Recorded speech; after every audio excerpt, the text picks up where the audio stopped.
Welcome to Dr. Emmett Miller's Healing Times Radio, Conversations with Extraordinary People. This show can be heard on Dream Vision 7 Radio Network every Friday at 1 p.m. and 1 a.m. Eastern Standard Time, 10 a.m. and 10 p.m. Pacific Standard Time. Go to dreamvision7radio.com, click Listen Live, and enjoy the show.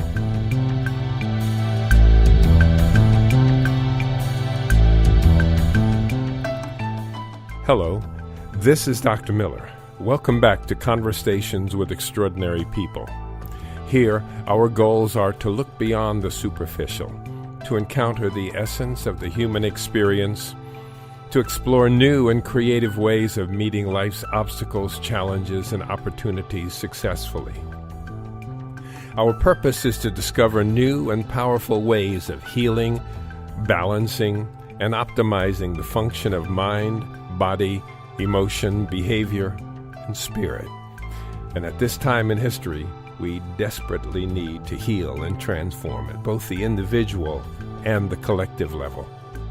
In each episode, we bring you intelligent conversations with the movers and shapers who have created the new medicine and other holistic approaches to individual and collective healing, and who are still contributing wisdom and practical guidance.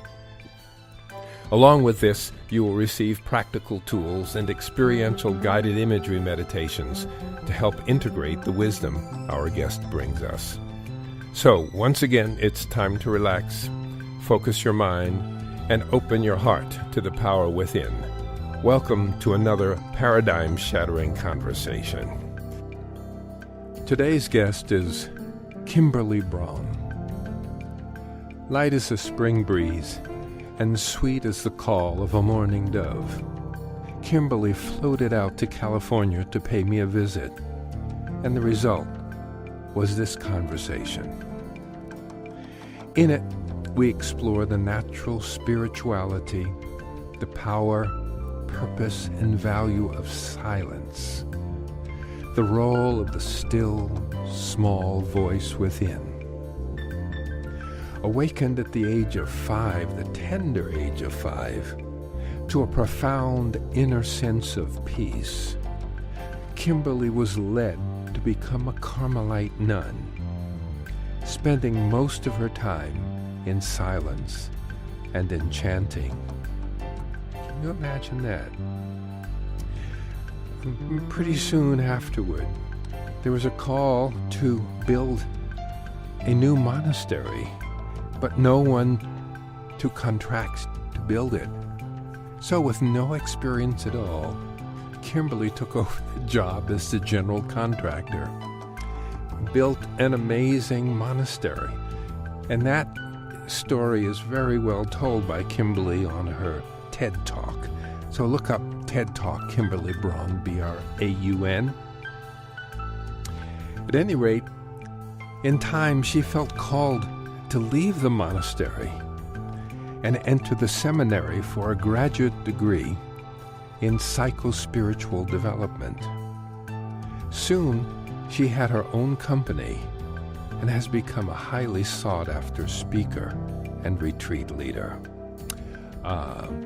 She never ceases to amaze me. Here's Kimberly Braun. Kimberly, welcome to Conversations with Extraordinary People. It's great to be with you, my friend, my extraordinary friend. Right.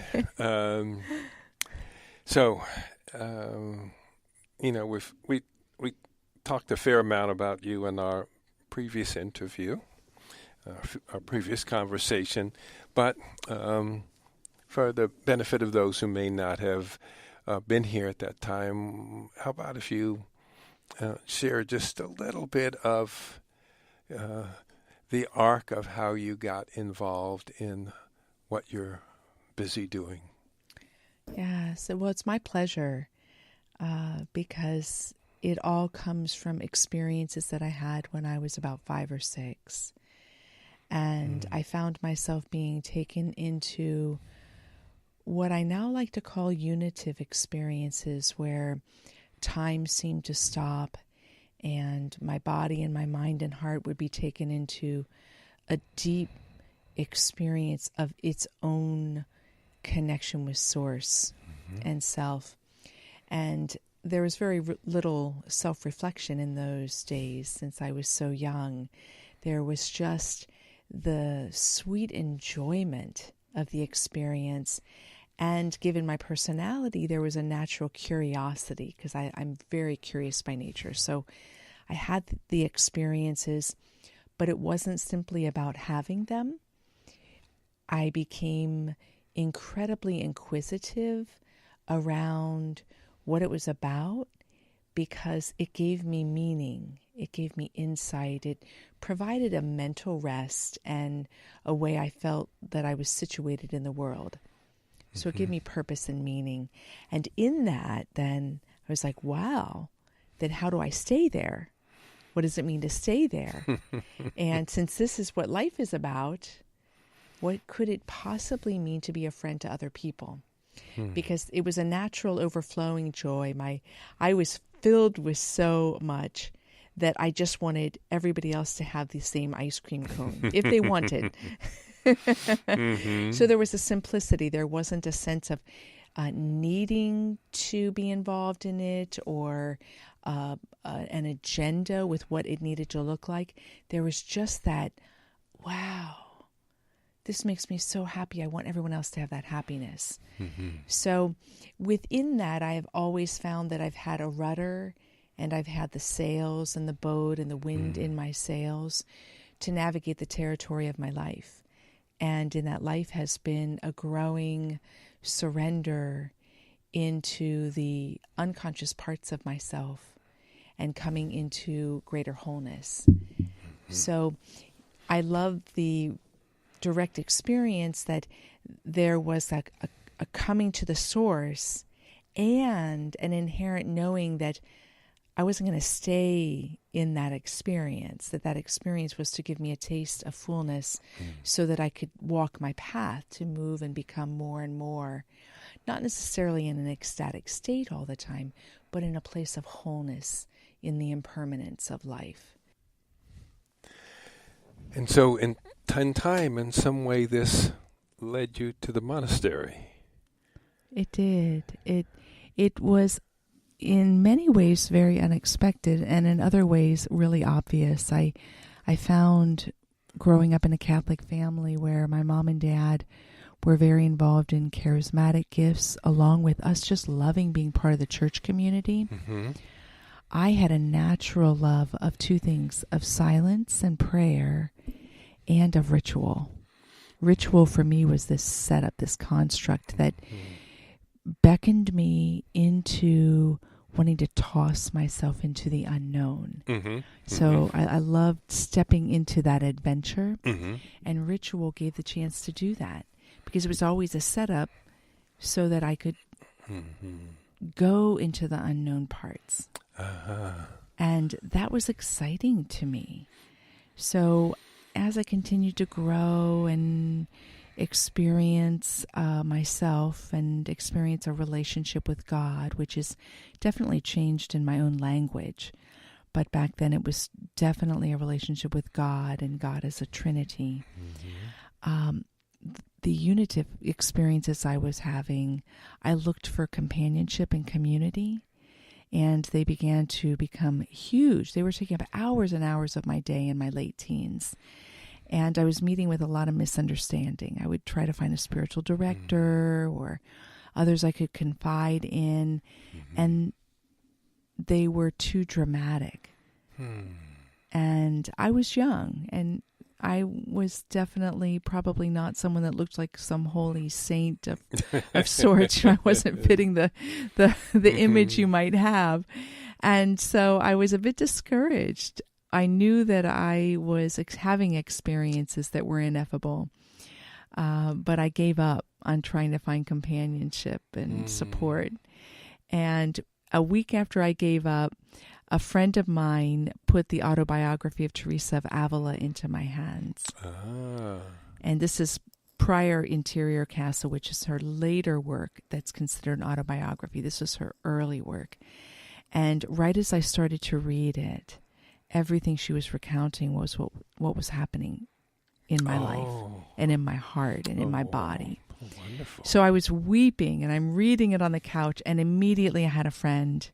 And then the whole Carmelite community of all different ages began to open up to me. I'd get other books, Thérèse of Lisieux, Maximilien Kolbe, Edith Stein, and all of them spoke to me and resonated with me so deeply that it was just natural to want to be Carmelite. Mm-hmm. So I had that, and I had this longing to be with the beloved. And I wanted to go into the fullness of what that would be, and I began to experience a certain fiery restlessness in my desire to respond to what felt like a divine initiation in my direction. So entering the monastery was a bit like a relief, rather than being like a choice where I'm going to embrace a discipline or have a certain hope for the life. It was like, finally, that's how I felt. Like when I finally walked over, I was like, oh, I've come home, finally. It's like, so, and I loved being Carmelite. As we were chatting, I never really thought I would leave. But the real core of it is the experience of love. And love always has unexpected twists and turns in our lives. And one of the unexpected ones for me was the leaving piece. Mm-hmm. So, and I didn't have the consolation of leaving with a sense of mission. So I didn't feel as though I had been sent forth to preach the good news or something like that. It was very much that this is my next step in becoming a true lover of the divine. Was to leave the order. Was to leave. Wow. Yeah. So. And then, in what direction did you go? Right. Well, fortunately, I had gotten a partial scholarship, which ended up being a full scholarship, to go into seminary and to learn my degrees in theology and psychospiritual development. And it was right up my alley because I love the language of love. And I wanted to be able to hear people in their own language of love. So I wanted to be capable of having a deeper, curious investigation of what the nature of what it means to self-realize, even to have a mystical experience, or what we might even call a mystical experience. But I also wanted to hear people. I didn't want to take my own language. Mm-hmm. So if I'm going to be a friend to others, I knew the real skillfulness would be able to be able to hear their hearts. Mm-hmm. When you say language of love, what do you mean? I feel that life itself simply is love. And there's a pulsing love that happens in each organism. And that's a pulsing that's happening at the very center that doesn't have a physical center, but the center. And so to be in those realms is to communicate. It's that language of that love. Mm-hmm. So you're existing and thinking and playing and exploring in realms of being and thinking that maybe most people don't get to experience very much. As I work with people, I find that not everybody's choosing to be on those realms. Mm-hmm. I still shy away from generalized statements because I'm not quite sure where I fit in the whole scheme of things, other than that I get to be privy to a lot of very intimate sharings that happen in people's lives and in their hearts. And so I feel that in some way, whether it's recollected or not, all people are being called into that love. So they may or may not be consciously participating in that, but that it's happening. That current is happening. And so on leaving the seminary, what direction did your work path take? Right. My